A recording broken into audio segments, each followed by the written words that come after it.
Hey there, listener. Today we're really diving deep into something that we think deserves a lot more attention, and that's the link between military service and oral health. I've got some research here, and Yep. it's really eye-opening. Yes. It's clear that veterans face some really unique challenges when it comes to their smiles. Absolutely. And often those challenges are really directly connected to their service, even if it doesn't seem obvious, like at first glance. And that's what we're here to uncover.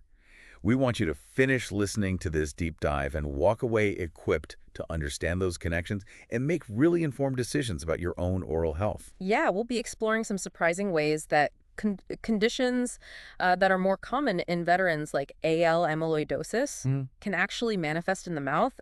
Did you know that this disease can cause your tongue to swell, like making it difficult to eat and speak? Yeah, these are the kind of connections we're going to be kind of digging into.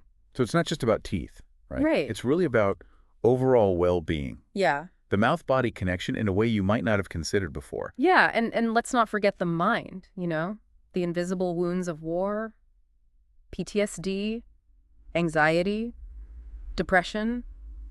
These can have a profound impact on oral health as well. It's true, and that's kind of where it hits home for me. You think about the invisible battles that veterans face, and then we see the physical evidence right there in their mouths, like Yeah. that University of Buffalo study. They found that PTSD-related stress can literally erode your enamel. Yeah. That study was groundbreaking because it gave us a measurable way to see that mind-mouth connection. Veterans with PTSD were experiencing severe enamel erosion just due to the stress manifesting as teeth grinding, often without even realizing it. Wow. So we're talking about a domino effect here. Yeah. Military service, even if it was years ago, can lead to these hidden health impacts, Hmm.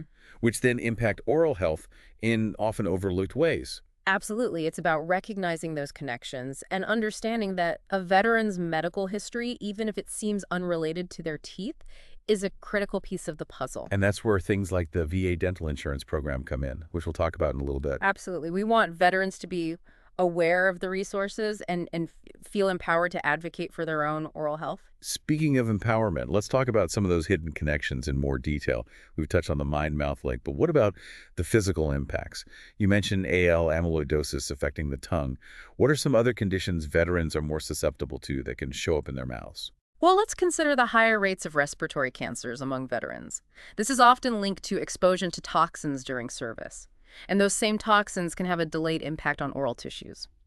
Then there's the effect of treatments like chemotherapy, which are, of course, life-saving, but can come with side effects like dry mouth. And dry mouth isn't just uncomfortable. Right. It creates a breeding ground for bacteria, increasing the risk of infections and other oral health problems. Exactly. And if you combine that with something like PTSD-related teeth grinding, which we know is more common in veterans, you're looking at a potentially serious situation. The enamel is already weakened, and now you have this dry environment that's prone to infection. It's a perfect storm. So we're really starting to see how interconnected everything is. Yeah. It's not just about a toothache. It's about understanding the whole picture of a veteran's health journey. Yeah, and that's where open communication with their healthcare providers is so important. Right. If a veteran walks into a dentist's office and just mentions dry mouth, the dentist might recommend some over-the-counter remedies. But if that veteran feels comfortable sharing their military history, even briefly, it could completely change the conversation. Absolutely. Suddenly that dry mouth isn't just dry mouth. It could be linked to past exposure to toxins, or it could be a side effect of medication for a service-related condition. Yeah. Having that full context allows for more targeted treatment and prevention strategies. It's like that saying, when it comes to your health, knowledge is power. And for veterans, that knowledge often starts with understanding the potential long-term impacts of their service. It's not about dwelling on the past, but about being informed and proactive. Right. I couldn't agree more. And this is where resources like the VA dental insurance program can be so invaluable.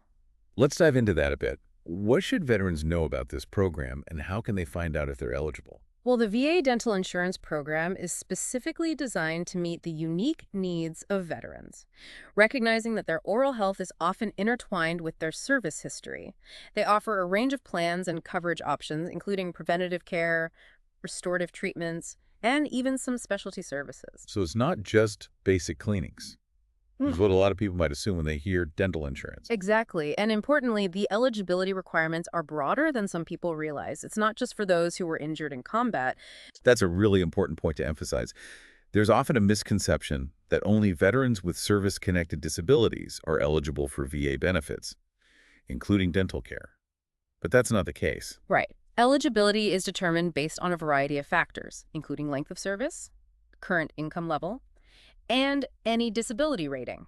The best thing for veterans to do is to visit the VA website or speak to a representative to get personalized information about their specific situation. And even if a veteran isn't eligible for full coverage through the VA, there might be other programs or resources available to them. Absolutely. There are organizations like the National Association of Dental Service Organizations and Give Back a Smile.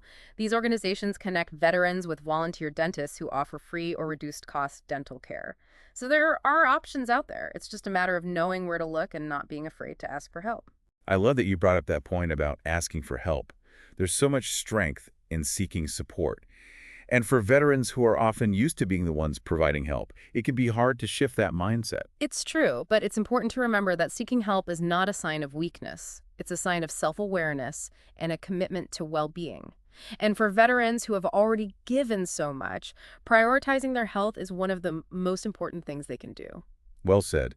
And it's not just about individual veterans taking charge of their health. There's also a role for society as a whole to play in supporting the oral and overall health of those who have served our country. Absolutely, and I think that starts with awareness. We need to educate ourselves and others about the unique challenges veterans face, both visible and invisible. So how do we do that? What are some practical steps we can take to bridge the gap and ensure veterans feel seen, heard, and supported? Let's talk about that right after this quick break.